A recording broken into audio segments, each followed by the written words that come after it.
বন্ধুরা, ফেসবুকের নাম চেঞ্জ করার জন্য প্রথমে ফেসবুকের অফিসিয়াল অ্যাপটি ওপেন করে নেবেন। তারপর এখান থেকে এই থ্রি ডট আইকনের উপর একটা ক্লিক করবেন। তারপর বন্ধুরা, আপনারা এখান থেকে সেটিং আইকন দেখতে পারবেন। এখান থেকে এই সেটিং আইকনের উপর একটা ক্লিক করবেন। তারপর এখান থেকে আপনারা যে পার্সোনাল ডিটেলস লেখা আছে, এখান থেকে এই পার্সোনাল ডিটেলসের উপর একটা ক্লিক করবেন। তারপর এখান থেকে প্রোফাইলের উপরে একটা ক্লিক করবেন।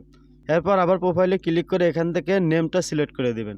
তারপর আপনাদের সামনে নাম চেঞ্জ করে একটা অপশন চলে আসবে। এখানে আমার আগের নামটা আমি চেঞ্জ করব, আপনারা আপনাদের নাম দিয়ে নেবেন।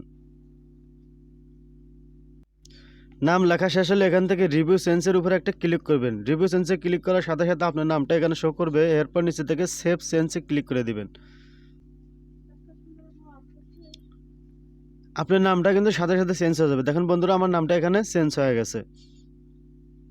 তো এইভাবে বন্ধুরা ফেসবুকের নাম চেঞ্জ করতে হয়। ভিডিওটি ভালো লাগলে অবশ্যই ভিডিওটিতে একটা লাইক দিবেন এবং চ্যানেলটা সাবস্ক্রাইব করে রাখবেন।